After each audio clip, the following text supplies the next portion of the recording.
Stand to, MechWarriors, and welcome to another episode of BattleTech as we continue our campaign with Voodoo's Marauders. Or at least that's what the game decided to name us, although I suppose I can't complain too much. We were, after all, pirates at one point, so we're picking up basically right where we left off, looking at this lovely little dropship screen, and I do believe that our XO needs to see us in the Leopard's command center. So without further ado, let's pop on over here to talk to Darius. I'm all ears, Commander. Always good to see you in Obsteriac. Can I do something for you? So this is basically just going to be us learning about everything. So I want to know about our debt situation.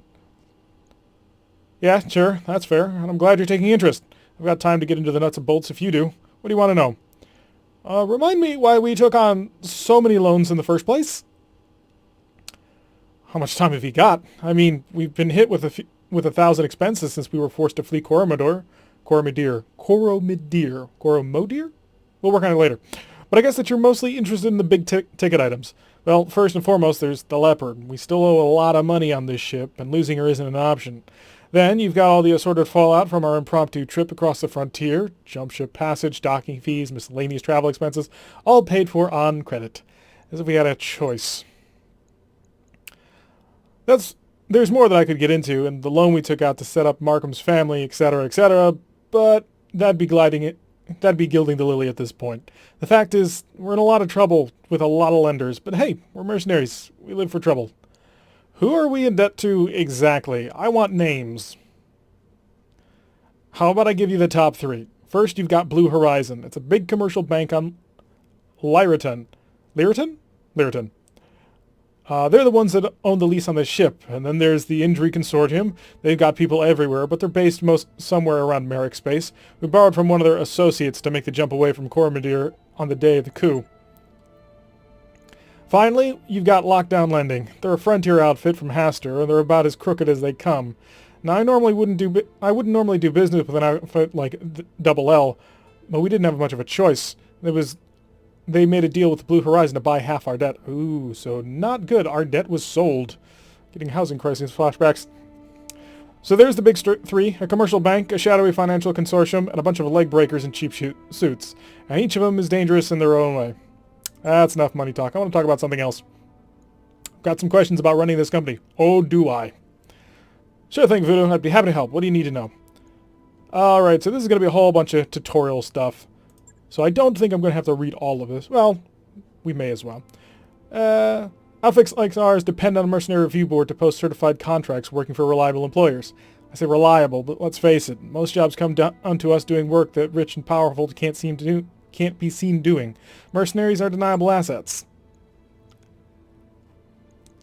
We travel from system to system, picking up jobs and making ends meet. Sure, space travel costs sea bills, but some employers are desperate enough to pay travel expenses for mercenaries willing to make a few jumps for a gig. What intel will I get about a contract before I accept it? Most employers will give us enough info to understand who we're fighting and why. Some are cagier than others, but by and large they want us to succeed. Because of this, we generally get good enough intel to get the job done. It isn't a perfect system, but it works well enough. There are a few key things to look at in a contract. First, you need to understand what type of mission it is. Next, you should take into account the climate conditions of the area of operations. Finally, it's important to know the expected strength of the opposing force, or OPFOR, vital even. So, one is the mission type, what's going to be the objective, blow up a platform, rescue somebody, blow up certain things, that sort of thing. The environment is super important because, as we've seen throughout the game so far, mechs build heat, and depending on their environment, they'll build up more or less heat. So if we happen to get a lucky contract in the middle of an Arctic snowstorm, well then our mechs will build up heat even slower, and we'll be able to fire all of our weapons all day long. But if we get a mission on a desert planet, or the Badlands like we had in the last episode, the heat builds up faster, or rather we can't vent it as quickly. So tell me what types of missions we may be offered. In my experience, most contracts come down to one or more of a few basic things: blowing something up, taking someone down, keeping something safe, or making a mess with heavy ordnance. There'll be variations here and there, sure, but for the most part our job's going to fit into one of those categories. Giant bipedal weapon platforms aren't exactly known for their subtlety. Tell me about climate conditions. Oh, he's literally about to say everything that I summed up. If you're not watching the climate conditions, you're not in full command of the battlefield. In most environments, you gotta watch MechWarriors' weapons fire and jump jet use so they don't overheat their battle mechs. Badlands and deserts make your mechs run hotter, so you're going to want to pay careful attention when you're fighting there. Low atmosphere, non-terraformed planets are worse. It'd be wise to swap out some energy weapons for ballistic weapons in those environments, or pack some extra heat sinks. But the vacuum of lunar environments is the worst. It's counterintuitive, I know, space is cold, right? But no atmosphere means basically no heat dispersion, and you're sitting on top of a fusion reactor. Use jump jets sparingly, or you'll be shut down in no time. Tell me about mission difficulty. It's important for us to have an idea what you'll be up against once your lance hits the ground. Unfortunately, mercenaries are often on the ass end of mission intel, and most we'll usually get is a rating of the enemy's overall strength. At best, a mission's difficulty rating will give us an idea of our post-mission repair bills and medbay time, or a signal that we should avoid the mission altogether until we can bring bigger guns. Let's go back for just a second. Can I withdraw from a contract? Absolutely. That's the great thing about being a merc. It isn't our fight. We're here to make money, not die for a cause. You can back out of a contract negotiations at any time with no harm done. But once we deploy onto the battlefield, it gets a little trickier. If things start going sideways during a mission, you can still withdraw to save on repair bills and medbay time, but it may still cost us. If we withdraw before achieving any objectives and destroying at least one enemy, the Mercenary Review Board will rule it as a bad faith withdrawal. Not only will we not get paid, but we won't get any battlefield salvage either. Plus, our reputation will suffer, both our employer and with the MRB. Now, if we withdraw after achieving an objective or destroying at least one enemy, then the board will rule it a good faith withdrawal. Our pay will still be reduced, but our reputation won't take a hit, and that's important for our business. Tell me about reputation. Our mercenary outfit's reputation determines the quality of the contracts we're offered, the quality of the MechWarriors willing to hire on with us, and the deals we get on weapons, mechs, and equipment at local stores. Most employers won't offer us the really juicy contracts until we've proven ourselves over time. But once our rep is solid, we'll get access to some high-paying gigs with opportunities for some serious battlefield salvage. Why is salvage so important? If C-bills are like blood, salvage is like food for a mercenary company, or something like that. I don't really do analogs. Anyway, let's just leave it at that. Salvage is good, and here's why. Salvage lets you replace components you've lost or upgrade your mechs to better suit your combat tactics. And if you don't end up needing the salvage you get, you can always sell it off at the nearest store. Salvage rights are a time-honored tradition in the mercenary trade, and figuring out who gets what at the end of an engagement is a vital part of our business. It's also pretty much a core mechanic of most MechWarrior games. Maybe just mainly MechWarrior 3, and I remember MechWarrior 3 the best because I played it the most. And at the end of every single mission, after whoever you killed, you got salvage from all the mechs you destroyed and all the vehicles and stuff. It was great. So I'm glad to see that this game is continuing that sort of tradition. How do I negotiate a contract? Mercenary contract negotiation is pretty straightforward out here in the periphery. It's all based on the golden triangle: C-bills, salvage, and a reputation.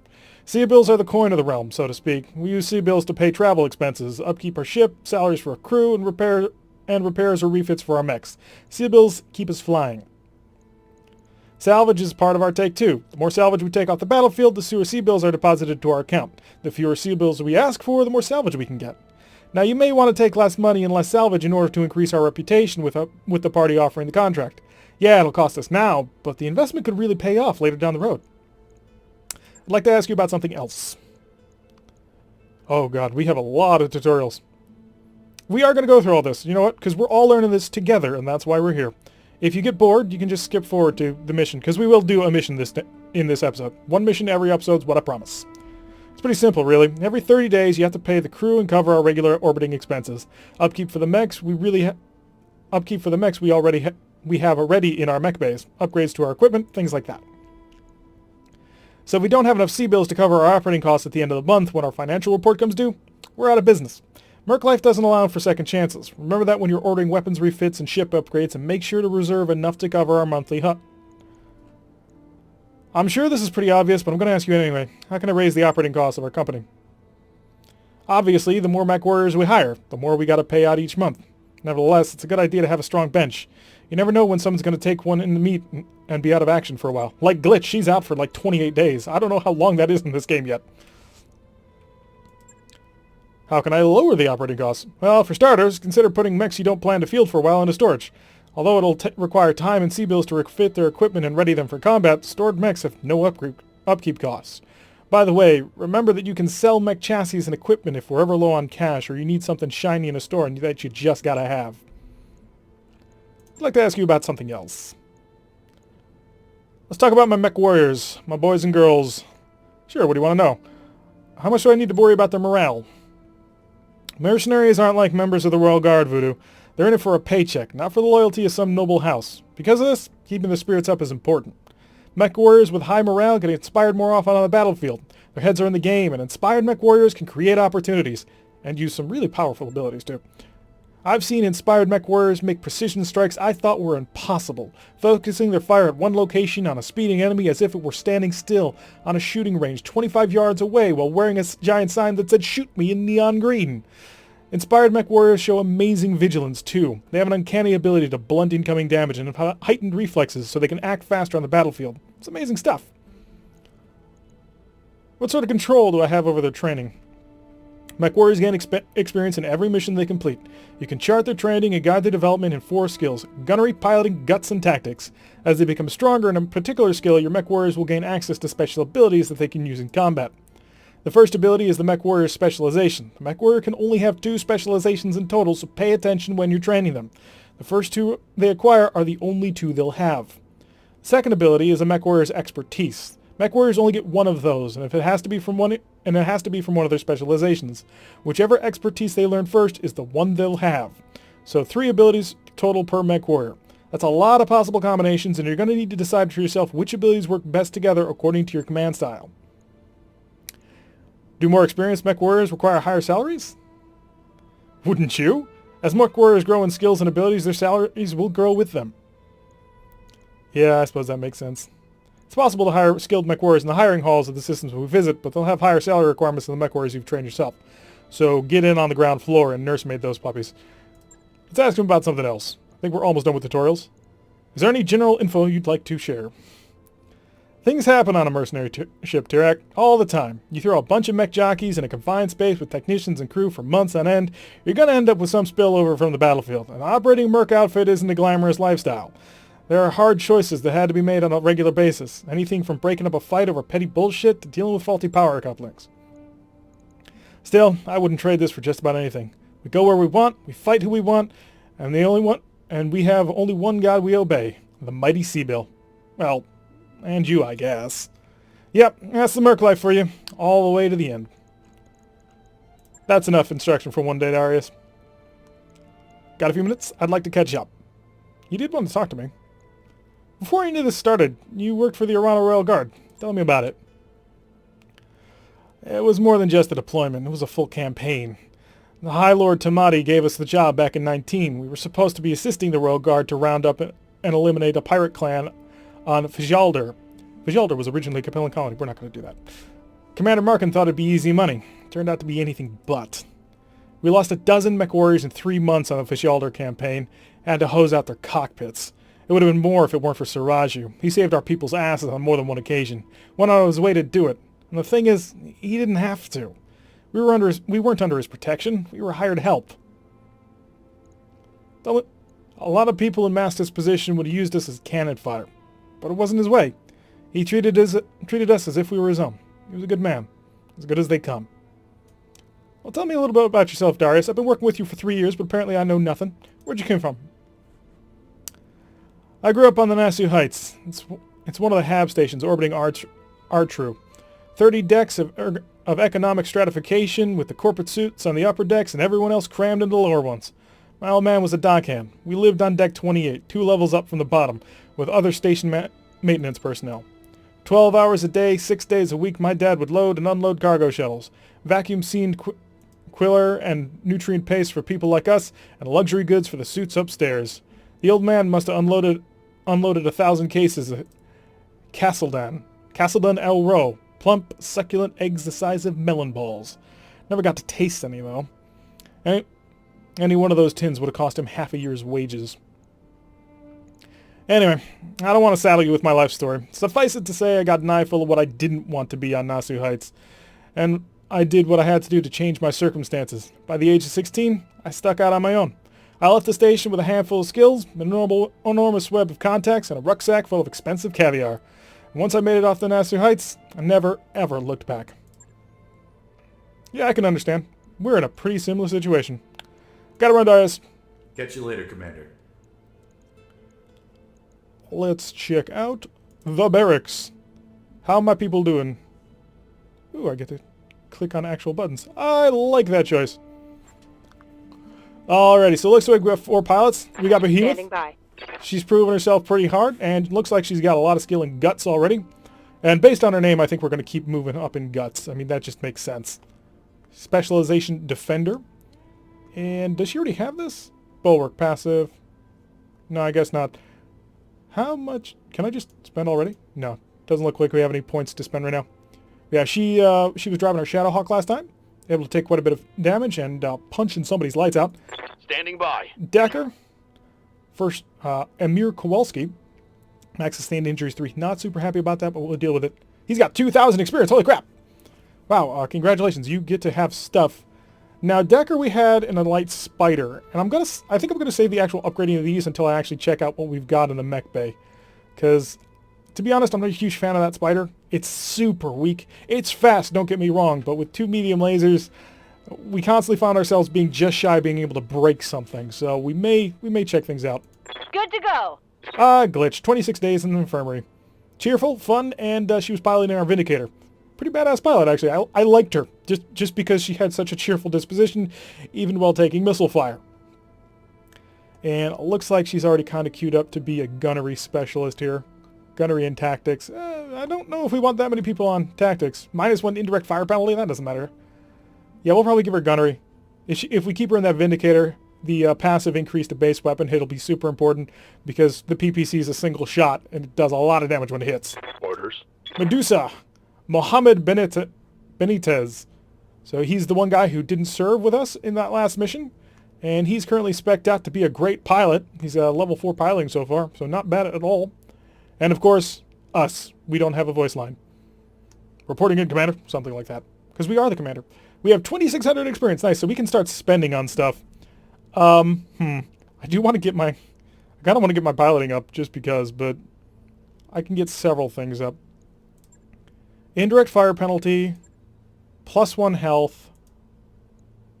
The +1 health is important because if we die, the game's over. I'm not anticipating needing indirect firing a whole lot. If I go piloting double, I can get +10% base melee hit and 1 unsteady threshold. So that little segmented bar underneath the heat gauge that had a little notch in it, that'll bring that notch up 1 full bar. We won't get shaken as much, but we'll be more accurate if we do that.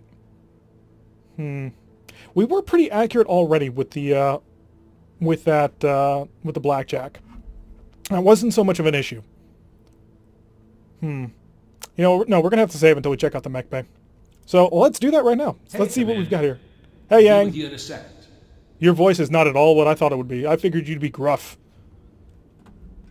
I figured he was an overworked engineer, but I guess not so much. You need some work done, Commander?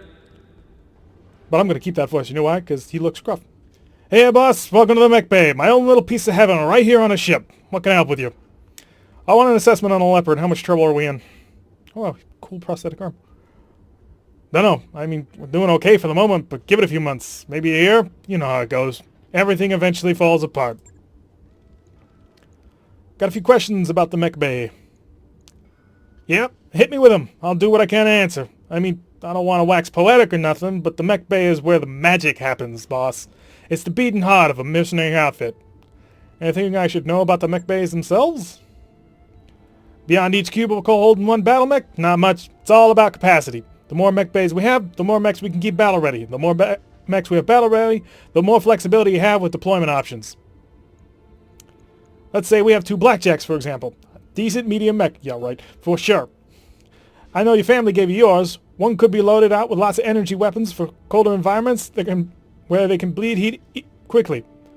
The other, identical blackjack, could be loaded with ballistic weapons that require ammo but generate much less heat. Smart for deploying in warmer climates or in the vacuum where heat dissipation is slower. Why use mech storage?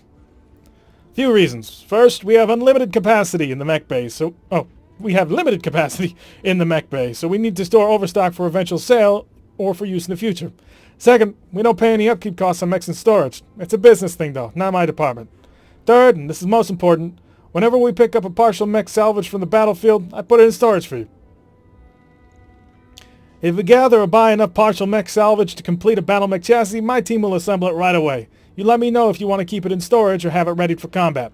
Battle mechs are expensive as hell, so assembling one out of salvage is our best bet for expanding our roster. What happens when a mech goes into or gets readied from storage? When you send a mech chassis into storage, our mech techs dismount all its weapons and equipment and place them in your inventory for use on other chassis. A chassis can stay in storage indefinitely. Don't worry about storage capacity, boss. I'll make it fit, don't you worry. Now, getting a stored mech battle ready for combat drop is a different animal. My techs will need a couple of days to bring an empty chassis up from storage. Once the chassis is back in the MechBay, it'll need to select its loadout from our equipment inventory so we can start a refit. The time and cost of a refit is dependent on the type and amount of equipment you choose. Let me ask you about something else. I've been wondering about what components you can put on our mechs. One of my favorite topics. In the MechBay, you can browse all the equipment we have available in inventory. There are two types of components I can install on a battle mech: weapons and equipment. Oh, here's where we get into the meat of things. I'm so happy I didn't go too heavily into it during the actual game. Tell me about ballistic weapons. Ballistic weapons such as the autocannon pack a good punch, generate little heat, and can destabilize an enemy if they hit enough. But ballistic weapons are, ballistic, so they require ammo. And ammo can explode if it takes a hit in combat, which is bad news all around. Ballistic weapons are also pretty heavy and can take up a lot of space on a mech. Strengths and weaknesses, boss. Strengths and weaknesses. Tell me about energy weapons. Energy weapons don't use any ammo, but they generate a lot of heat. You may need to invest in additional heat sinks to keep your mechs cool if you choose an energy-heavy loadout. Since their intense beams are coherent light, energy weapons are great for cutting things up, but they ain't much good at destabilizing an enemy. The particle projection cannon is the one big exception to that rule. In addition to the massive damage can inflict, a hit from a PPC can destabilize an enemy, maybe even slow it down for a bit. The PPC generates a metric shit ton of heat, but it's worth it, boss. And if that wasn't enough, it has a mild EM punch that screws with the enemy's targeting system. Ooh, so super nice. Tell me about missile weapons. Missile weapons are my favorite. Yeah, they require ammo and generate moderate heat, but the pounding they can deliver can destabilize an enemy mech faster than most other weapons, and having multiple projectiles in a shot means you're almost always guaranteed at least a single hit. Long-range missiles are also capable of indirect fire. If one of your units has a line of sight on an enemy, it can act as a spotter for an LRM-equipped units that don't. With a spotter, a mech equipped with LRMs can stay behind cover and arc its missiles to hit an enemy. A spotter can increase your launcher's effective range, too. Granted, the enemy can do the same thing to you, but that's someone else's problem.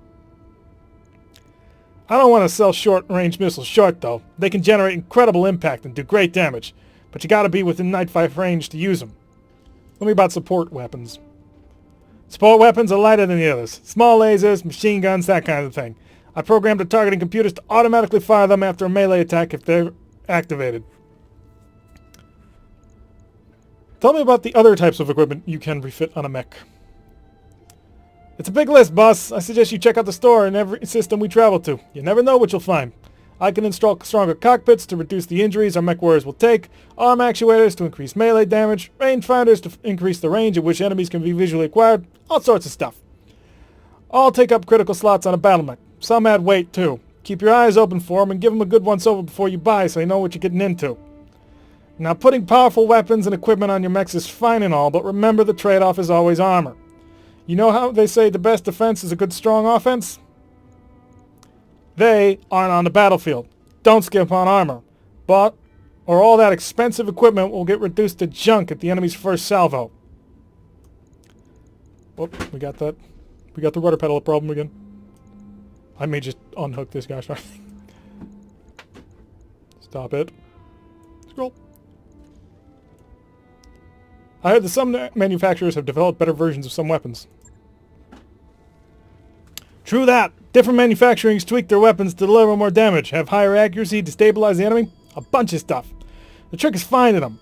They're rare out here in the periphery, so when I see one in a store or a salvage pile, I'll always mark it with a plus for you so you can identify it easily. Just imagine him walking around with a Sharpie putting little pluses on pieces of metal. And some equipment is rarer than others. The more plus symbols I mark them with, the rarer and more useful they are. Keep your eyes peeled. You never know what you're going to find. Oh, stop being. Oh. May just have to unplug these rudder pedals because they are causing me problems. There we go. How do I repair a mech that's been damaged after battle? Whenever you return from a mission, stop by the MechBay here to tell me which mechs you want to have repaired. I'm not going to assume anything. You run this outfit, so you tell me what to spend time and money on. Okay, that's not completely true. If I see armor is missing from a battle mech, I'm going to repair it automatically. It's standard operating procedure, and we have so much scrap armor lying around, it should be easy to consider armor repairs to be free. Now, if you tell me to repair a mech containing destroyed equipment, and the techs will strip that off automatically too. I'll list the equipment they strip, but then you're going to want to replace it with something.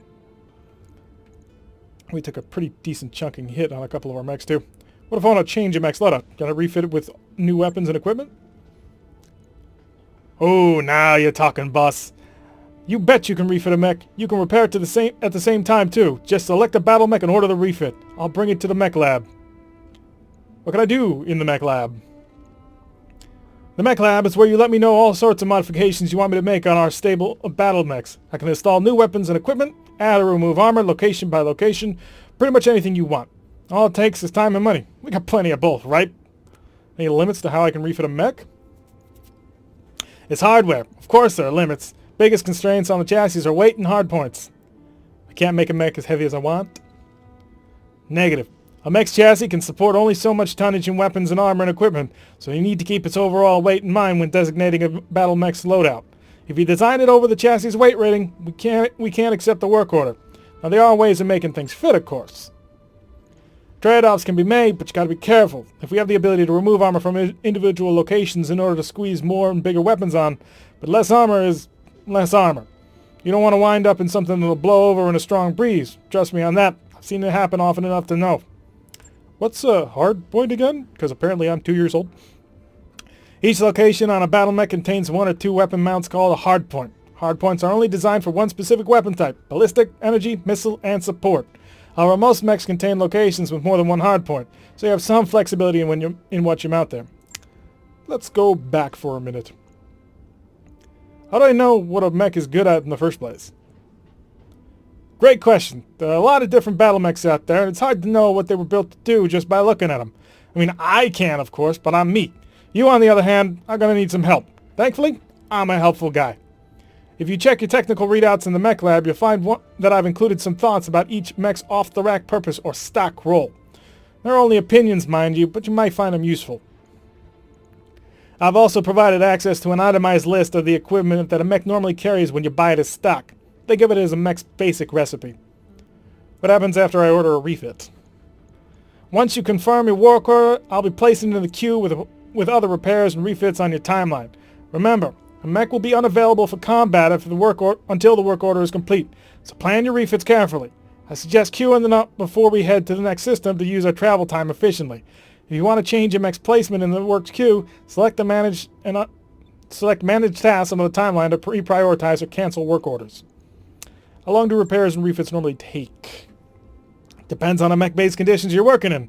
A good MechBay with advanced scaffolding and equipment is faster than one you'll find in a standard Leopard. I display our MechBay's efficiency in the MechTech points on your travel display under the finances and crew morale readouts. The higher the rating, the faster the repairs. Let me ask you about something else. You seem to know your way around a battlefield, Yang. Any advice? Sure. The better you lead in combat, the less work I have to do when it's over. We know all this stuff. Heat is how much heat the mech will generate. Moving, jumping will cause heat. Stability is how well sure-footing the mech is. Getting shot at or punched in the face will reduce that stability, also death from above. And how to make battle mechs less vulnerable to fire is to hide them in trees and move them at high speeds so the enemy can't hit them. That's enough for now. Tell me a little bit about yourself. How'd you wind up with this crew? That's a long story, boss. Shortest version I can give you, I signed on after I served my term in the Third Succession War, fighting for the Capellan Confederation. If you want to know more, you can ask whatever you want. Otherwise, let's get back to talking shop. Where are you from originally? Bryant in the Confederation. You may have heard of our claim to fame, the Crowley Lizard's Cow. Crowley Lizard Cow? What? This I've got to read. An edible reptile indigenous to the planet of Byron, the meat of the Crowley Lizard Cow is considered a delicacy in one of Bryant's few planetary exports. Nope. Well, trust me, they're delicious. Anyway, as the story goes, Bryant was a really nice place once, a tourist spot. big with hikers and fishing enthusiasts, pale blue skies, emerald green seas, and a booming agricultural business. You know, the works. I never knew it that way, though. Stefan and Morris got to it a couple of centuries before I was born, and well, that was that. As the story goes, Bryant used to have these enormous orbital mirrors, storm inhibitors they called them. Stargly put them in place. When Amaris took the system in his civil war, his troops had him use them for target practice. Without those mirrors, Bryant reverted to its natural state, a miserable little ball of wind-blown dirt, actively hostile to human life. By the time I came along, the only places where people could live in relative safety were at the planet's poles. Of course, you can't fit an entire planet's population into a handful of cities at the poles. There's enough space, no matter how far down you dig or how tall you build. A lot of people, mostly poor, just died in the early days. Still a lot of overcrowding in the Bryant cities even now. That's my childhood home in a nutshell. Way too many people jammed into a tiny claustrophobic space with nowhere to go but off-planet. I cleared out of there as fast as I could and never looked back. Gotta admit, though, I do miss the taste of lizard cow. And you moved to a place where we have a whole bunch of people crammed into a small little tiny tin can that flies through space. The apple never falls far from the tree. Tell me about your time in the military. Who'd you serve with? The 2nd St. Ives Lancers, 1st Battalion under Major Ling. We saw more action than most. The arm is a souvenir of my time in the service. I lost it back in 3010 on St. Lawrence. You know, when we first arrived at St. Lawrence, I loved the place. It's an agricultural world, sort of a breadbasket for the neighboring systems. Green fields, rolling hills, you get the picture. We just walked the hell out of hell on Kittery. The Fed rats drove us. That's us, by the way. Yeah, we're Federated Sons, so he's half giving a dig at us. The Fed rats drove us out in '05 with our tails between our legs, so it looked like paradise to us. I remember kicking back in the MechBay with my feet propped up on an engine block, sipping on a snifter of amber gas vermouth. Not a bad way to spend a sunny afternoon. Anyway, turned out the Federated Sons weren't done with us yet, and barely a month into our deployment, they sent the Sedai Hussars to burn us out. I'm sure there was sound strategic reasons for House Daving to want St. Lawrence, but it sure felt personal to me. Long story short, one of the scouts managed to slip through our perimeter and hit my MechBay. I was tinkering around in a Centurion's custom-made rumble seat? An optional secondary passenger seat that could be built into... Oh, okay. Being surrounded by all that armor is the only reason I made it out alive. Still, didn't make it out unscathed. I lost my 2 favorite assistants and my own right arm. And I got this ugly thing grafted on me as a reminder. And yet, here I am, doing mercenary work for a living. Some people never learn, huh? Why'd you leave the Confederation? After my tour of duty was up, you mean? I don't know. Just time for a change. Besides, the place wasn't for me anymore. In a way, it never really was. I learned a lot from my time in the service. Got a first-hand view of the elitist bullshit that saturates the compelling culture. How it regards highborn idiots at the common people's expense. Speaking as a thoroughly common man, that didn't sit right for me. When my tour of duty was over, I walked away and never looked back. You'll never really get away from the aristocracy, Yang. Hell, I was born a noble. Yeah, but you're a competent noble, and you aren't afraid to get your hands dirty. At the end of the day, that's all I really care about.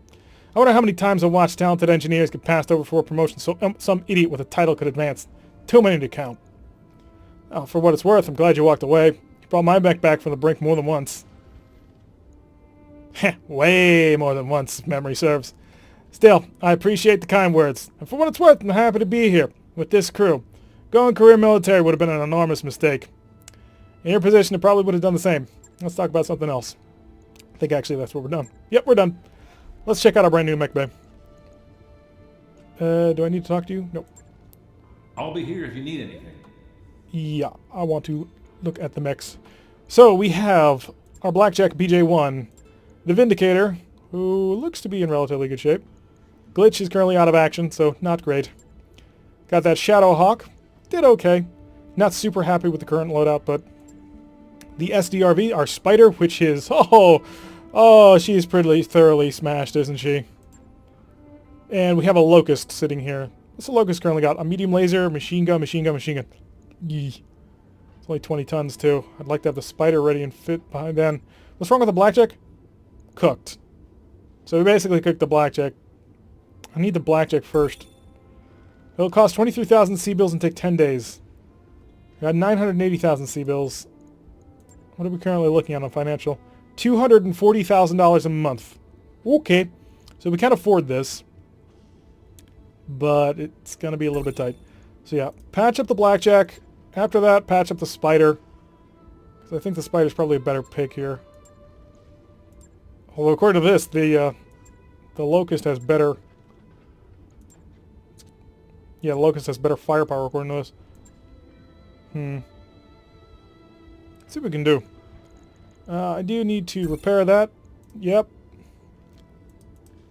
Thought you said I could refit while I was repairing. Apparently not. So let's check out our Vindicator. So we are currently 45 of 45 tons, so 0 tons remaining. And where's critical slots? Just trying to figure out how this is going to work. So this is the stock configuration, a medium laser, a PPC, and a small laser, so it's basically in stock configuration. Not a fan of these long-range missiles. I didn't think they did a whole heck of a lot. And an LRM-5 just doesn't get too much done. Although you do have the PPC, which means that you're kind of kitted out for long range. Minimum of 90 meters. Optimal is 360. LRM-5, minimum is 180 meters, so not great. Optimal is 420. And the laser is optimal 180, minimum 0. So 180, and your optimal was 360? This is not fantastic. And this is not good. The small laser has a maximum range of 90 meters. We were generally out of range with that one almost all the time. Although the small laser is a support hardpoint. So that means it, at least I think it's a support hardpoint, yeah? Yes? Yeah. So that means that we can basically fire it when we kick people and punch people in the face. Not that we did a whole bunch of that. What do I got in stock? Got AC-2s. Got AC-2 ammo. I got an AC-20? Really? Do I seriously have an AC-20? Looks like it. Can I swap out this LRM-5 for something? So how much weight is this LRM-10? The LRM-10 is going to be 5 tons at 2 slots. And the LRM-5 is 2 tons at 1 slot. Small laser is 0.5 of a ton. So I can't do that unless I want to dump. Really can't do that. I just don't have the room for it. We could drop some heat sinks, but the maneuverability was pretty helpful. It allowed her to get into good positions where she could snipe down on people. So there is that. It's a little question mark. Oh, just a tutorial about the MechBay. I want to keep this PPC. I like this PPC. We definitely want that. -3 heat a turn from all our heat sinks. Don't want to drop the armor because, I mean, we took a pretty bad hit on this one. How much would a large laser be? 5 tons and 2 slots. Interesting. Be too energy heavy. SRM-2, how much would that be? 1 ton, 1 slot. How many missile hardpoints I got here? I got 1 missile hardpoint here. And that's it. So if I want anything to do with missiles, I'm going to have to find, you know, a whole bunch of missiles to cram on them. There's not a lot I think we can do with the Vindicator right now. Not without dropping some jump jets, and I'm a little bit squirrely about doing that. Each jump jet is 0.5 of a ton, so 3, right? Now 2 tons here. We need a ton of LRM ammo anyway. So 2, 3, 3.5, 4, 4.5, 5 tons. We'd be down to 1 jump jet, but we would get an LRM-10. The LRM-10 is 4 shots at 10 damage versus the LRM-5s, which is 4 shots at 5 damage. Or 4 damage at 5 shots. So it's 4 damage all the time. 2 stability damage. I really kind of want to do it. It does turn her into much of a longer range fire support mech.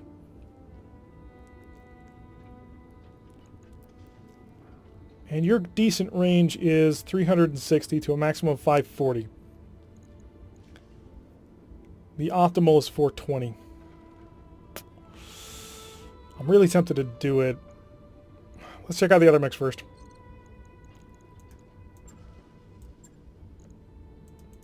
Can I take a look at anything here? Take a look at the Shadowhawk. You've got an AC-5, was it? Or is it? Yeah, it's an AC-5. Very long range. Optimal is 360 meters. We do have an AC-20. Oh no, that's AC-20 ammo. Did we have AC-20? Or do we just have ammunition for it?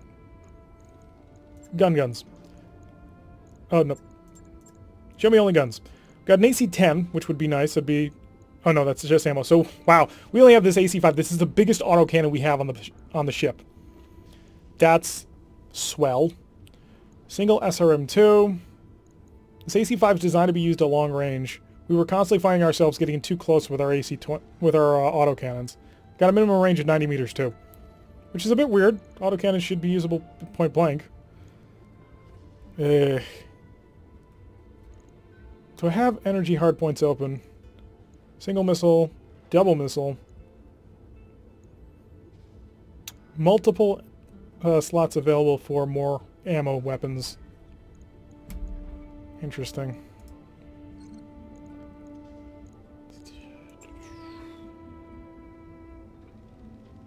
We're really an energy-based mech, and we just so happen to have a couple of autocannons to add to that. Stop working. Yes. I want to check out a refit first. Hi. 2 medium lasers on the center torso.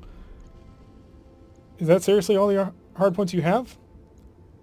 It is seriously the only hardpoints he has. So he's lasers only. Now, this is 1 ton. If I want to go to a large laser, it'd be 5 tons. And we just don't have any tonnage available. Extremely maneuverable scout, you ain't kidding. She is a very nimble little beast. Unfortunately, I don't think we're going to have much options here. We really can't afford to make much. So let's cancel. Let's reset. Go back here. Yeah, fix it all up. Yeah, we just don't have a whole heck of a lot of options, to be fair. So we're going to have to keep that in mind. Glitch is out of action. We're patching the blackjack, then we're going to patch the spider, because if anything like special happens within, well, I want that blackjack ready to go. As much as this is kind of, well, pathetic. It's a locust, after all. Single laser and 2 machine guns.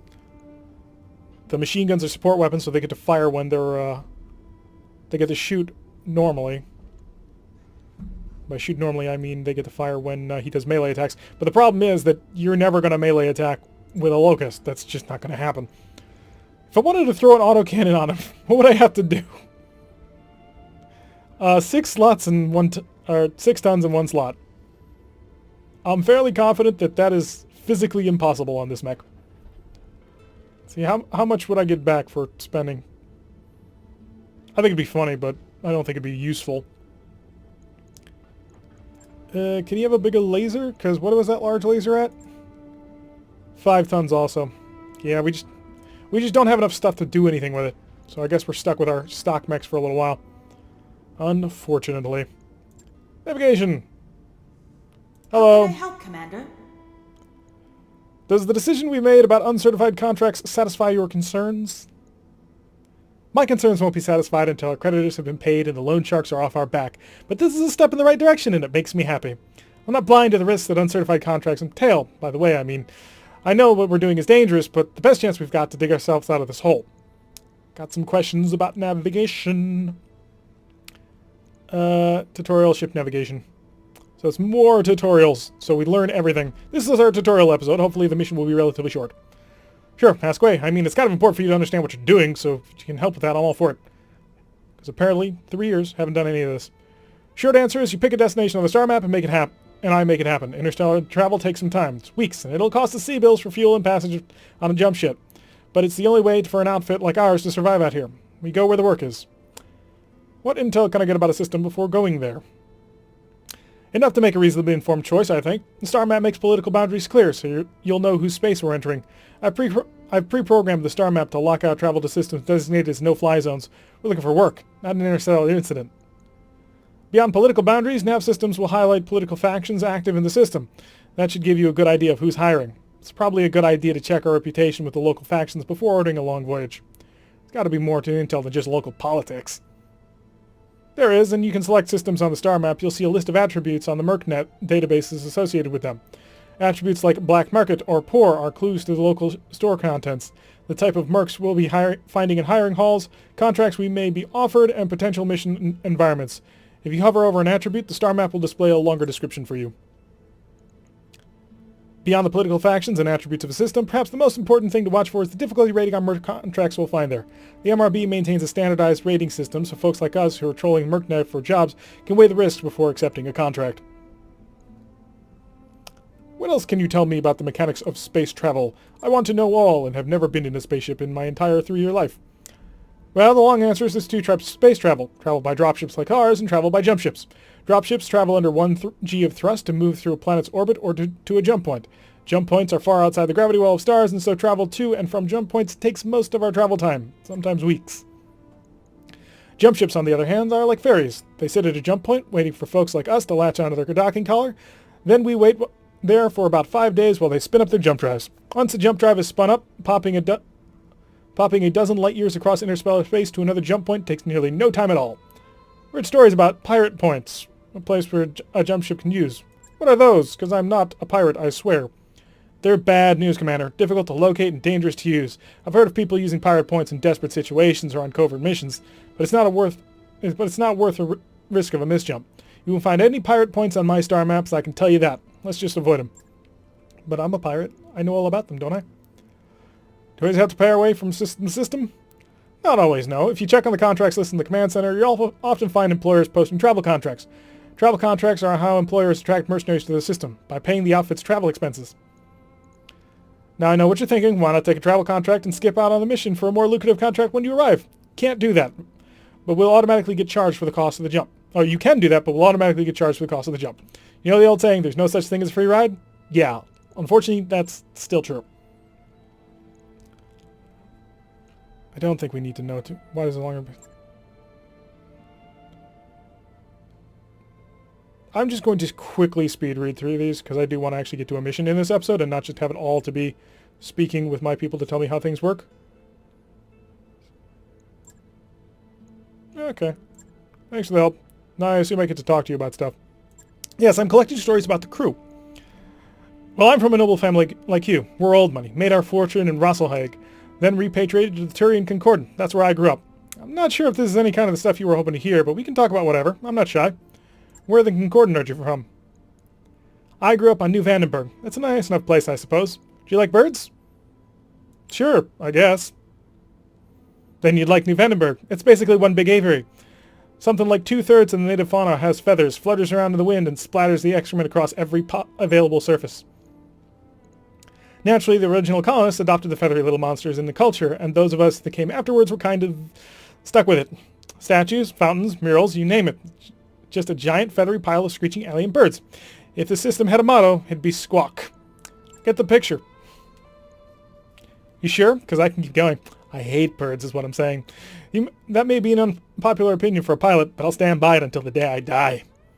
Where'd you learn to pilot the Leopard anyway? The Turian Naval Institute on New Vandenberg. Well, among other places. It's a big campus. The low-gravity training station orbiting Lampok was my second home for a time.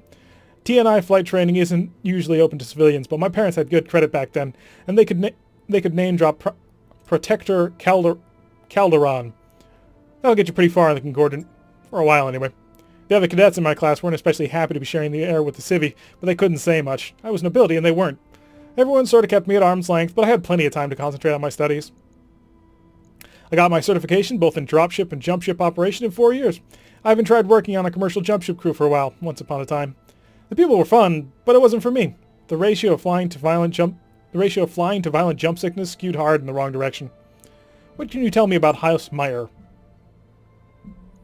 You're looking at it. Both my parents are gone. Blood cancer and heart disease, respectively. Both treatable, but they were out of money at that point, so into the ground they went.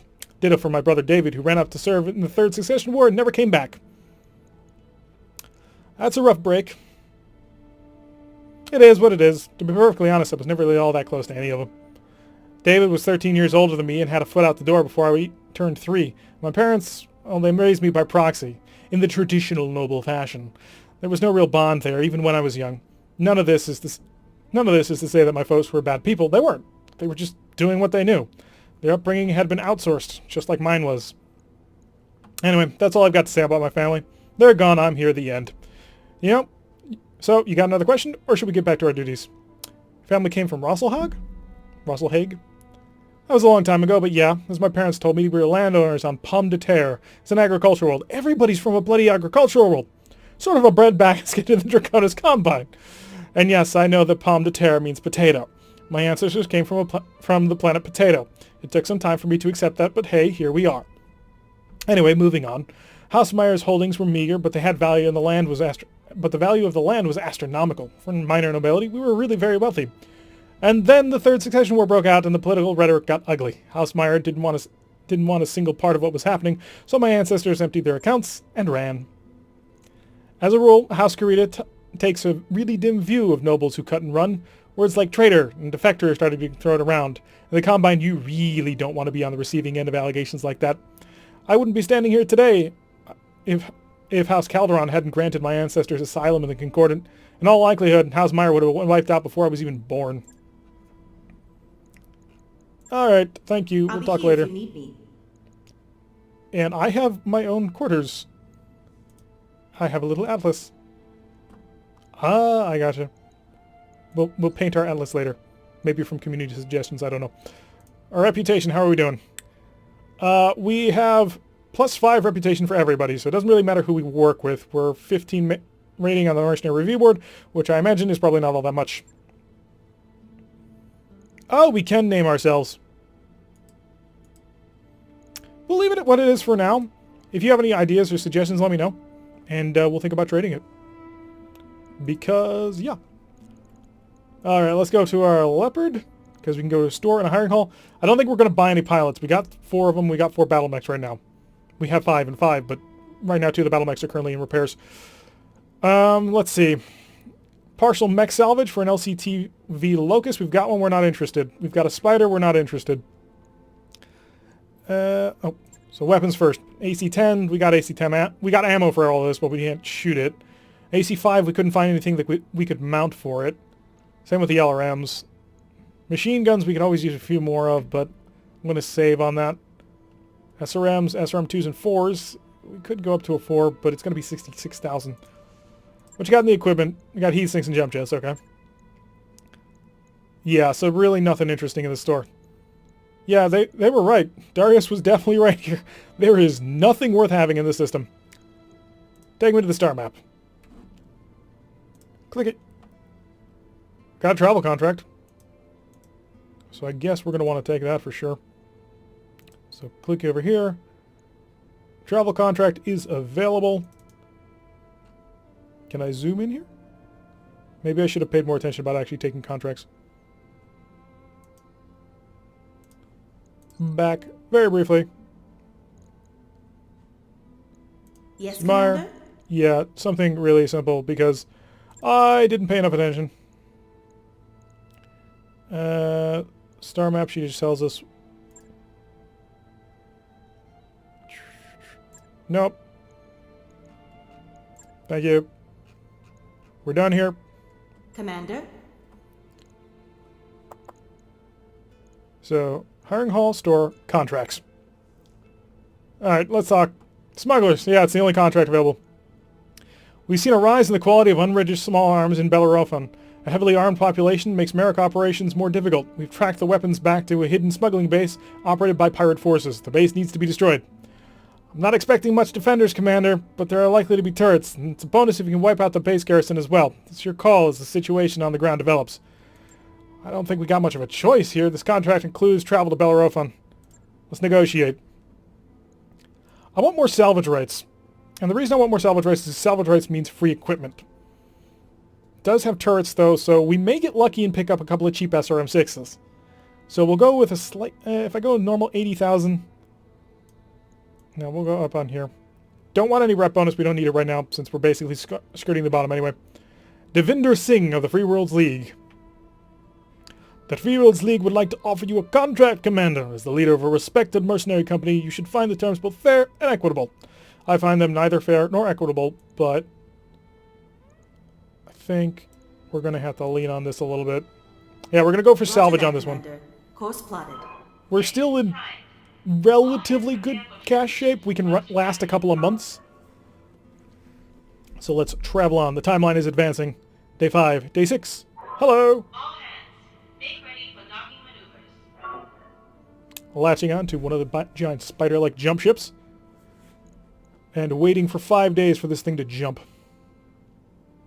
And off we go. Hello. We have arrived. Disengaging from junction. Sweetness. Shakedown. You're on the Leopard's bridge crew when Sumar, Yang, and Darius for the daily staff briefing. Darius says, "We've received 3 messages from the banks. Loan sharks. From the people that are financing us. They're considering rewriting some of the terms of our loan so it'll be easier to seize the ship if we miss a payment. As usual, they're only doing this because we believe they can't fight it in court. We can try and sweet-talk the banks, ignore the messages, or educate the banks about their mistake. Try and sweet-talk. We got to keep them kinda nice. I'll talk to him," you say, and the meeting moves on. Afterwards, you record a response. In it, you explain with much gravitas that you've selected each of the banks for their prestige and reliability. You remind them of your impeccable payment history. You conclude by expressing your desire for a long and fruitful financial relationship with them, hinting that you might seek additional loans when your current ones are paid in full. A few days later, the banks contact you to say their previous message was sent in error and should be ignored. Your company has gained the following traits. Loan status, fair. According to this, the company's credit is currently rated as fair by the bankings financing the Leopard, which should at least deter them from sending bounty hunters after you. Oh, good. So at least we managed to avoid that. Glitch is still out of action for 18 days. Ugh, that's painful. Oh. Let's unpause the timeline. Keep traveling. Travel to Bellerophon in 1 day. Now entering synchronous orbit. Hello. We are here. So we arrived in Bellerophon, Commander. Proceed with the current contract? Not yet. And here's why. Not the MechBay. Wrong one. Barracks. I need to speak with my MechWarriors, specifically to give them more abilities. Glitch is down for another... how many days? 14 days, so she ain't coming on this contract mission. Medusa, you're going to have to fill in. I want someone with good gunnery out there, though. Let's put up one on gunnery. Put up one on here. Give ourselves a piloting buff a little bit. We'll confirm that. MechWarrior training complete. That'll put us in the Vindicator. Now, Behemoth has multi-target. No, she's got Bulwark. So, yeah, she's already a level 5 guts. Duh, I should have been reading that. If I give her +1 tactics, what will that provide her? Nothing. So she doesn't get any sort of special thing until she hits 4 rank there. I think we're going to keep saving on her. I don't want to do too much with that. Commander? Decker has got cash for days, and Decker can also go up a level here. I don't have enough LRMs to make sensor lock useful here. See, piloting, pass move, generates an evasive from movement actions up to its maximum. That'll be really useful. And his gunnery doesn't need to be too high, I don't think. So I'm going to give him a point in piloting. We want to make his spider as nimble as possible. So we'll lock that in. Yep. Training He's going to be a confirmed, master Commander. pilot. Orders. And we got Behemoth. We already paid for Behemoth. And Medusa has a bunch of prestige. Okay. Medusa, we're going to be putting you probably in my Stormcrow. Yeah, that'll probably be it. So I can give you one there. That'll give you a +10 weapons buff. I can give you multi-target too. Oh, losing Glitch's multi-target's going to suck. And the Stormcrow often finds itself in or I keep calling it a Stormcrow. It's not. It's a Blackjack. And the Blackjack's often finding itself in positions where it's got to fire its AC2s at something else and its medium lasers at another target because it's not super well balanced in my opinion. So if we make him a gunnery pilot, oh, we can't afford it if we do that. So let's just ramp him up. We'll go up with him with guts as well. Give him a little bit more health so he's not likely to die. Because tactics is just a plus indirect fire penalty, and we don't need that. Oh, wrong button. There we go. Training complete. So we've got guts up a little bit better. Or Medusa up a little bit better. And the MechBay is ready. All the mechs are Nice to see fixed. you down here in the hole. Just want to double check. Oh, Spider is still on the chopping block. How long? 3 days. Alright, take me back to the command... Is it command center? Contracts. Hi.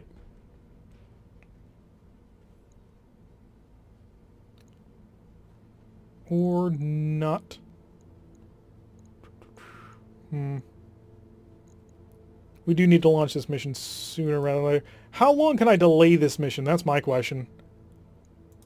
Because if I can delay it long enough to... If I can delay it long enough to get the spider back, that'd be much, much better because it's a better mech. I really don't want to have to go out fielding, well, fielding that locust. Contract?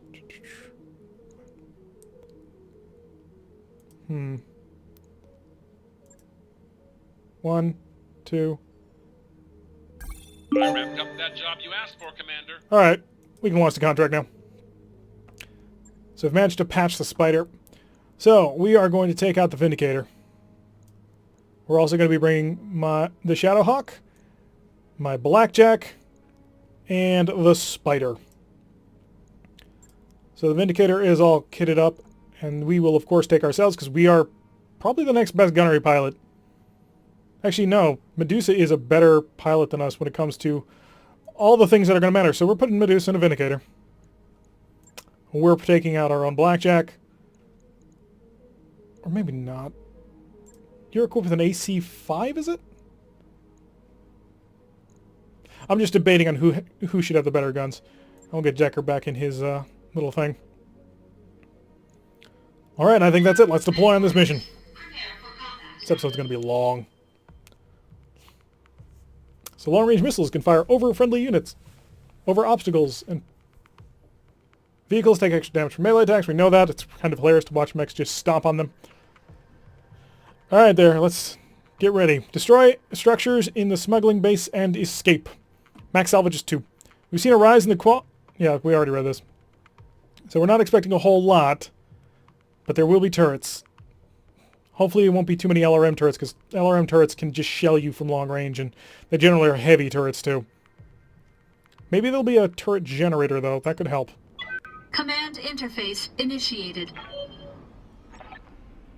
Our intel was right, there aren't any nearby reinforcements, but there are fixed gun emplacements. Move up, neutralize the threats, and level that base.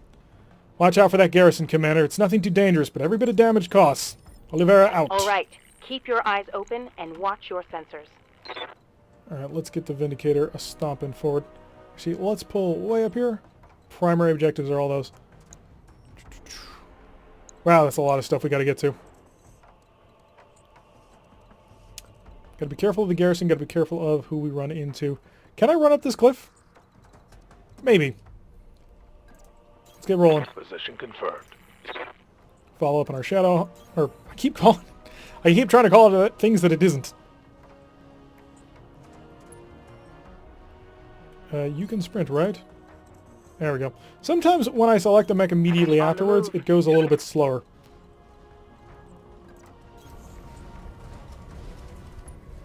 Mech's rolling up the road. We're all picking up as much evasion as we can, just in case. We don't know how big the pirate garrison is just yet. It's our turn, and we do have sensors out to a pretty far range, don't we? Alright, let's get Medusa rolling. No, you want to sprint. Sprint, please. Thank you. So yeah, we can't just go right up this cliff face, unfortunately. Get the Vindicator going. My Blackjack going. And let's get the Shadowhawk on up. Waiting for orders. Just keep up, keep the medium mechs rolling, and try not to let the scout mech get too far ahead.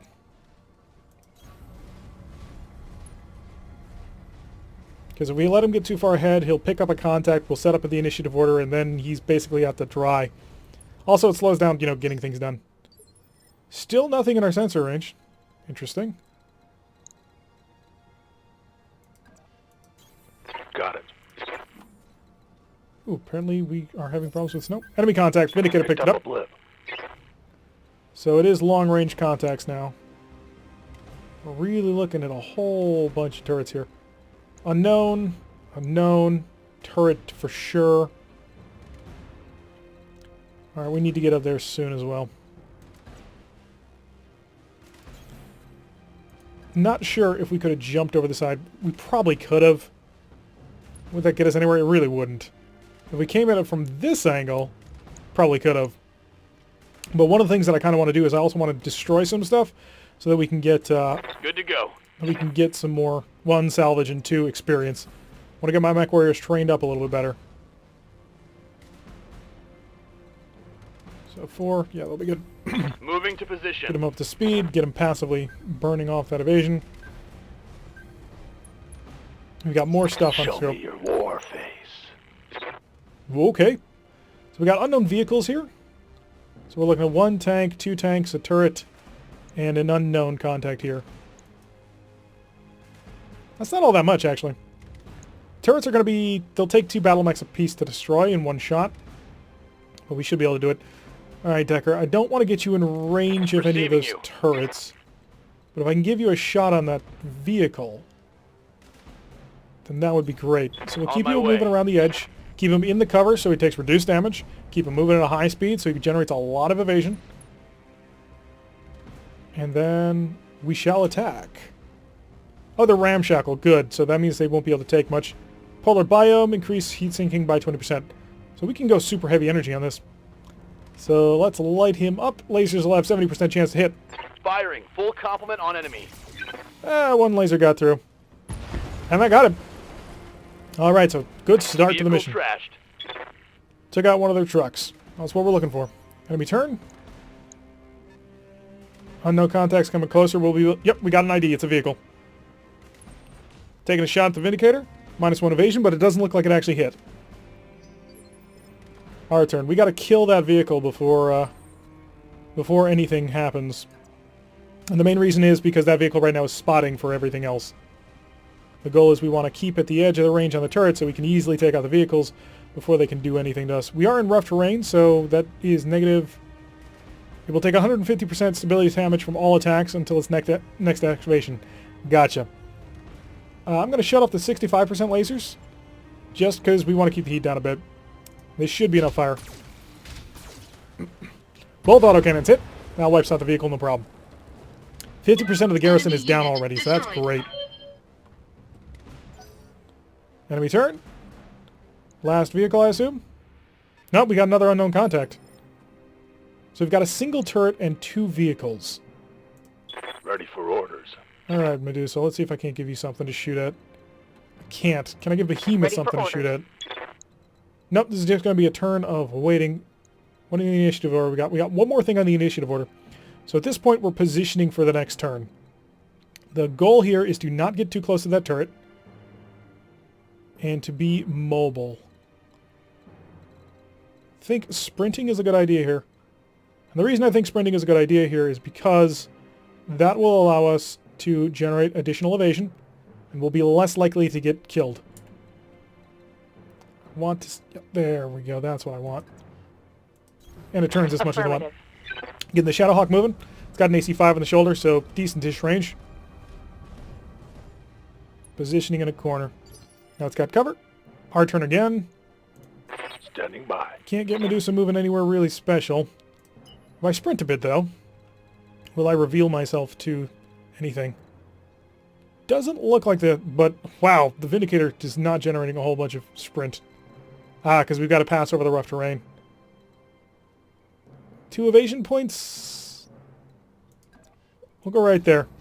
Get that PPC ready to get on in the battle. It's going to have to target that turret probably, and if we can hit that turret, it should take it out relatively quickly. And the turret... Nope, we got another vehicle moving in. Interesting. And Striker has just rolled up. Shooting his missiles at the Vindicator. A pretty decent number of good hits, actually. That's not great. Warning. Enemy sensor lock detected. Okay, sensor lock is bad. Long-range shell fire, 2 hits, 18 damage apiece. Minimal damage on that hit. Yeah, I don't like taking any damage. We are still very early in our mercenary career. Orders? Hi, Decker. So they've got 2 vehicles and 2 turrets. If Decker can get a good shot on one of them... Can I get a shot on just the turret? I won't be able... Ooh, here puts me in range of just the vehicle. Ooh, leg's a little bit kinked there. Let's make the most of his maneuverability. 60% medium laser attack. We are getting the +1 for having Hammer Realm. Kind of do want to buff it up a bit. Shouldn't take too much damage to knock out, though. Copy that. Be one good laser hit, and all I need... Okay, that's all we need. We got it. Using Decker to do a lot of cleanup Vehicle work here. destroyed.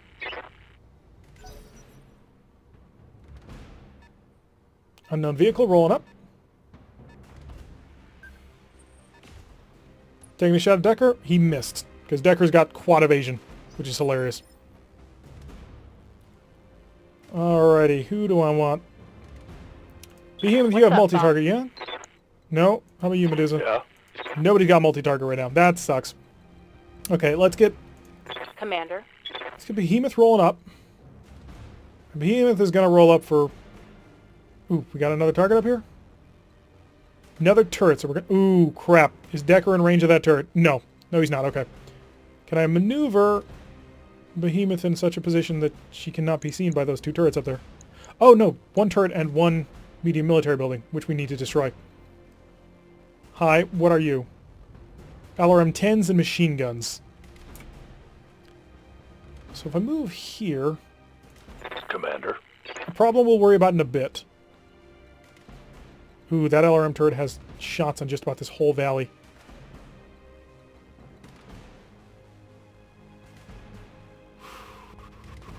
How do I want to play this? We've got another... Yeah, we've got another unknown turret over here. These LRM turrets are actually a major concern of mine right now. Because we've seen how much damage they can dish out just over time. Our blackjack's untouched. We should be able to take some LRM shelling. I would like to find cover to go with that. If at all possible. So we'll take this position here. And we'll knock out the vehicle. We'll then move Medusa up to knock out the turret. We don't have great shot chances, so we're just going to load everything we got just to make sure that it goes down. I do have shots on the building. And I've actually got a AC... Oh, if we only had multi-target with this guy. And we'd be able to plink away at those turrets. They're actually killable. Interesting. Okay, because they've only got 45 armor. They're not the full power turrets that we're used to. So yeah, take 285 chance shots. Target. Got him. Wait, no, apparently not. Okay, we may have miscalculated. Yes, Commander. Yes, I'm aware we miscalculated. Give me a position Aye, aye. on...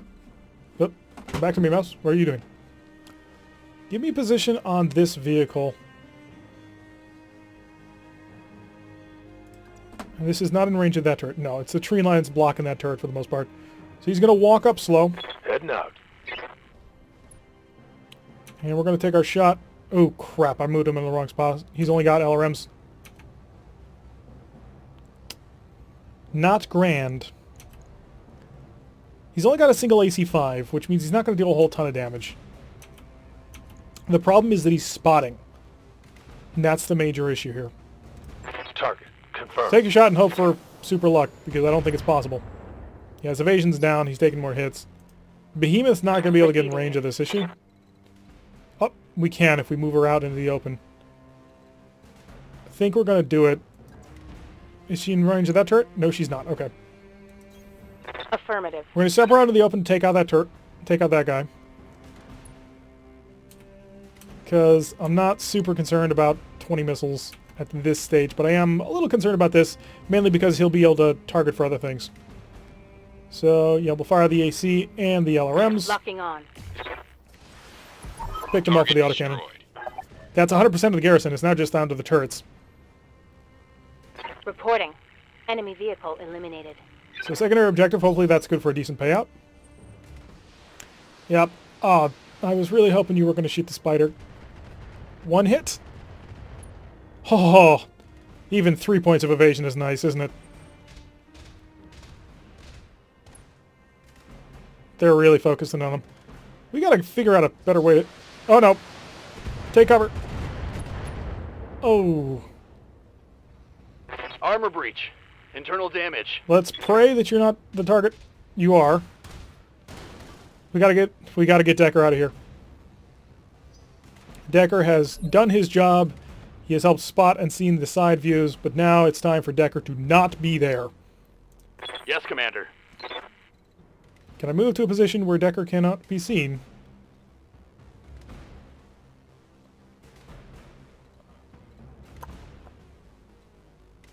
I want Decker to be able to see just that one turret. But Decker also needs to move it like maximum speed, because that is what Decker does. The problem is this his right or his left? His right arm. Okay, so this will be fine, because he'll be facing his left arm towards him. Acknowledged. So we'll get Decker on up here.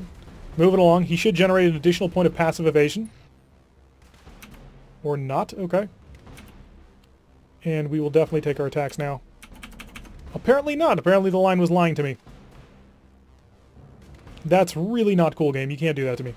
You can't tell me that I have a target and then not do anything about it. I'm legitimately annoyed about that one.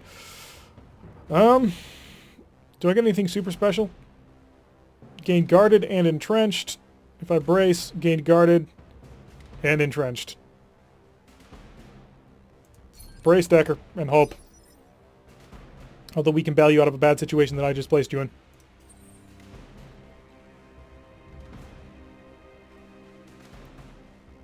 Good to go. Actually, in my position, I should be able to see that, right?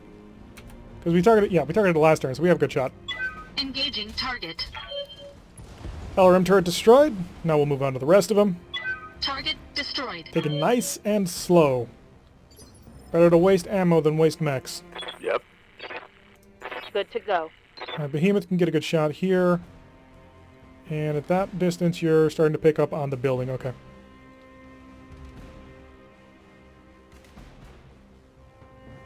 Receiving you. No, give me back Behemoth. Receiving you. Can I just shoot? I can. I'm at 80%. I want to be closer to guarantee the damage. Hopefully that won't move her too close and she loses accuracy on all her guns. Heading out. Walk forward slowly. Yeah, that brings everything into the sweet spot range. Excellent. Wipe out that turret, On please. Apparently, everything was fired over there. You were kind of supposed to kill that. Waiting for orders. I don't want to tell you how to do your job, but that was not it. Actually, no, I am going to tell you how to do your job. I'm your gosh darn commander. Let's walk Medusa up nice and slow. She missed quite a few shots on an 80% hit chance. Alright, I need you to wipe this out. And I need you to make sure this gets wiped out, so we are going to just fire everything. Ammunition is free in this game. You need to buy the ammunition initially, but then after that, it's like a component. It just stays there. Turret is If gone. it gets blown up, you have to rebuy it, but it'll be refilled for free at the end of every match. Well, every mission. Phase 4. Okay, so we basically just cut them out of being able to do anything. Receiving you.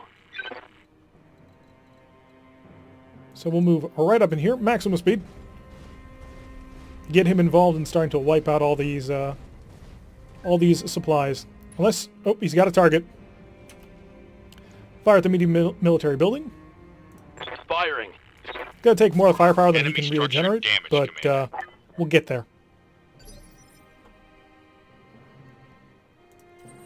And I should be able to just walk up and pot it. Any of these? Yeah, those are all just military buildings. So let's move forward. We'll get at least our autocannons in target. Moving over rough terrain means any damage that we take is additional stability damage. It's not great, but yeah, we're in a sweet spot. Kill All it. weapons committed. Okay, I need you to not miss easy shots of 85%. There's got to be a theme, isn't it? Target It destroyed. generally is in strategy games like this where you're rolling for percentages. If you've ever played XCOM or know anything about any sort of meme from XCOM, Standing by. it's super common, like 99% chance to hit, you missed. Moving to position. Time to start wiping out the Smuggler's base. We've killed their garrison, we've wiped out most of the major turrets. Now it's just for this. Firing on target. Short-range missiles didn't have a great chance, but they still hit pretty decently. On to Medusa. Orders. Is this, again, no? Yeah, it's just buildings. Coordinates received. So we'll get Medusa and our Vindicator up. 600 damage, holy crap. We need to just pour fire in, don't we? keep the blast going away. We're not under fire, so this mission is especially easy. But I suppose that if you were like doing a running gun trying to raid this, this would be really hard. Ready for orders. And he's not sensing any other turrets right now. I think you can just take a shot from here. Don't want to peek his head up too much. Target confirmed. And he'll steadily whittle away on this building. Next turn he should be able to take it out. And that'll allow us to focus on other things. Hi, 'tis I, the noble commander. Actually, no, we'll do Medusa first. What do you need? Get Medusa firing Yes, Commander. all of his weapons into this damaged building. 199 hit points Locked on left. target. Slowly working it down. It's going to take Behemoth blasting again, isn't it? What's up, boss? Orders. How are we doing on heat? I think we're all doing fine on heat at this point. Yeah, we're good. It's nice and chilly. There's no real concern for that. Taking the shot. Just gotta kill that building. Or not. It'll get really close to it. So if that's the case, then we'll move a little bit forward and wipe the building out ourselves. We'll be able to paint a little building or a Monopoly hotel on the side of our mech to indicate our kills. Engaging target. Target building destroyed. Enemy structure eliminated. Good. Next turn, Decker will be able to wipe out that bunker. Because they're not in range of anything. This is why static defenses are a bad idea. You always want to have mobile elements doing Locked most on of your target. defending so they can shift around to deal with situations where you're just not in range of things. Brought it down, Commander. I may step off to wipe out that turret just so that we can get whatever salvage there is from it. Yeah. You got a shot on the big building? You do. Target confirmed. It's a building! How do you miss that? Yes, I'll walk Commander. Behemoth in here. Roger that. Although, technically, she's better just standing still. How are we doing on ammunition for your autocannon? Ah, we still got around 11 rounds. It's fine. Target acquired. Still missing with a couple of missiles, but I suppose that's par for the course. Hi, it's us. Do I have a target? I do. And we're almost in sweet spot range. Engaging target. So this will be 3, and there's 2 more out there. Waiting for orders. Decker, it's time to move. Oh, Decker will be able to see one of those buildings over there. Confirmed. Hopefully he'll be staying out of line of sight of any turrets. Although if not, he's at, well, plus huge amounts right now. Yeah, shoot at it. Target acquired. We just need to make this a full group effort at this point. And we'll get Waiting for Behemoth. orders. Nope. Good to go. Shoot. Target. The main building. Locking on. She missed with the autocannon, which is kind of the thing that I keep her around for. Medusa. Take 1 step forward. Move into position. And then attack. I copy. Just try and get as much accuracy as we can out of it, because it's a lot of thing to blow up. Same goes for us. We gotta take 1 or so steps forward just so that we can get within the most optimal range for all of our lasers and autocannons. Engaging target. Still missing with a laser. But the building has crumbled. Excellent. Target building destroyed. So 2 more buildings left to go. They're just big sacks of hit points. We only deal so much damage a turn. Good to go. I just wanted to shoot you at that. 70% chance to hit. I'm not super a fan of that. If I wanted to jump jet you. Oh, you would be in range of so much stuff. Would I be in range of the turret? Turns out I would not be. That would be an indirect fire range of the turret. How would this be? Yeah, the turret would still be on the periphery. This is risking a little bit with Decker, though. Because Decker is injured, and taking 20 missiles would be bad. He's evasive, he's in cover, but we do not have the turret in sight. Excellent. So we'll take our shots at the 200 health building Locked now. on. It'll take him 4 turns to burn it down on his own, but hopefully we can shorten that up a bit. Yes, Commander. Do you have a shot on anything?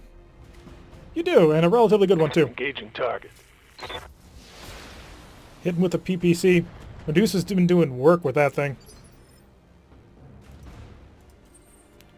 Do we have a shot at it? Also we do, and still in relatively good range. Target. Still missing with lasers. Apparently we can hit with autocannons, Target but a building. pinpoint Destroyed. instant hit weapon? Nah. Apparently I'm trying to lead the building. Ready for orders. Do I have enough jump jets to hop on top of there? Not really. I just move, will I get anything in direct fire range, or is it all going to be... It's all going to be in direct fire, okay. Coordinates received. We'll jump her next turn. That way we'll get her up on top of there as well and be able to hit everything we want. And we, of course, will fire. 50 health? I think 50 health building is probably the best building. Blast it. We only need to kill one more. Decker should be able to kill that in 1 turn. Commander, Yeah, Decker, the small reinforced building, taking the please. shot. That collapses. Flatten that one. Get your lance to the LZ, Commander. I'm coming in hot. Do I have to? Where is the LZ? Waiting for orders. Get units to the evac zone is off over in this direction. That'll be relatively easy. None of the other buildings are targets anymore. Okay, so no reason to hang around. Let's sprint on out of here. Mission's Roger done. that. Wait for them. Commander. You're going to sprint. We're just going to move.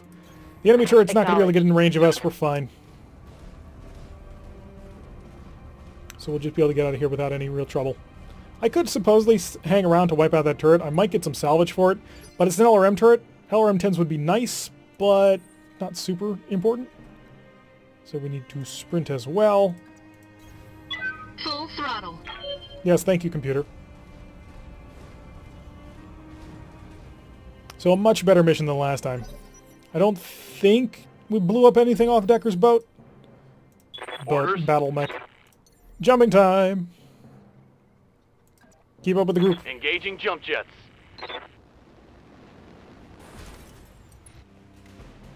And he's evasive. Guard him for just a little bit. What do you need? I need you to run, my friend. Let's move. We're really not in combat. We don't need to be in the initiative order anymore. Orders.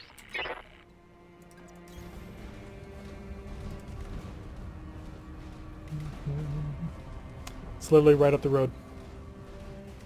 You can land at any time. They won't shoot us. Well, they might shoot you. You're a bigger target. Full throttle. And hopefully Decker will be able to keep up. I mean, he is a tiny little light mech that just zips around at the speed of sound. And he's a relatively good pilot, too. With piloting Waiting skills. for orders. So, yep. Decker's just going to almost get there in 1 turn. Zippy little spider. Kind of want to give him something with a little bit more punch, though. Because 2 medium lasers, we have run into so many situations where just 50 damage is just shy of being able to kill something. So, sprint. On my way. He'll be in the evac zone, and the next turn Decker will be in the evac zone. We'll all be good.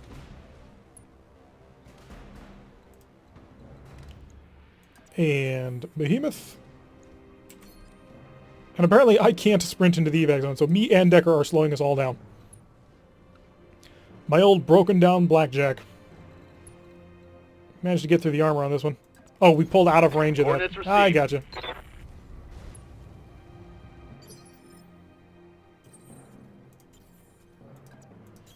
We are ready to go.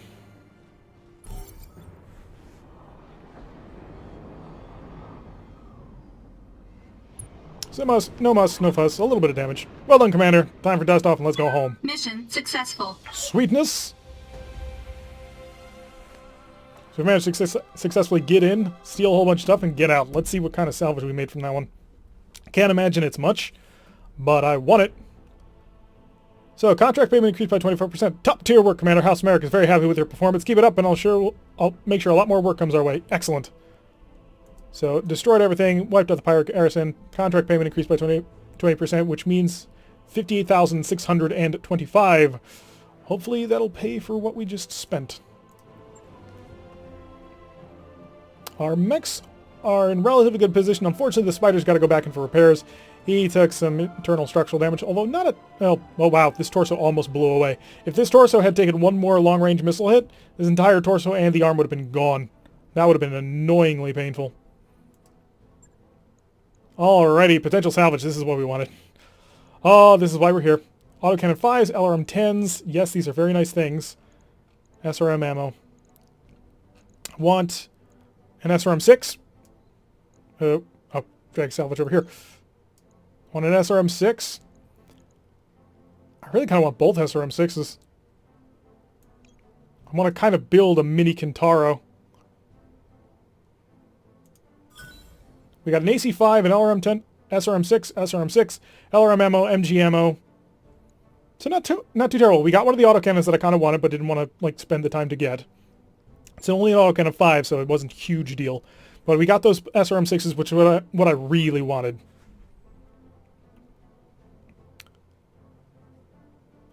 Let's see if there's any sort of post-mission thing, or if it's just going to bounce me back out to the main screen. Oh, this has been a long episode. Yep. So that's where we're going to wrap things up. A successful mission against a smuggler pirate base who has been sneaking weapons into the area. Managed to get a little bit of cash to bring us back in. Glitch is going to be out of action for another 10 days, although Medusa has really proven himself to be pretty capable in that. We need to figure out whether or not we want to rename Voodoo's Marauders. Let me know if you have any suggestions. But that's going to wrap things up for today. I've been Tarek. If you like what you've been seeing, hit that like button and subscribe. If you want to receive a notification every time I release one of these videos, press that little bell icon. Leave a comment. Seriously, what do you think? Voodoo's Marauders? Voodoo's Vindicators? T-Rex Tractors? I don't know. We'll come up with something. Anyway, I will see you all in the next episode.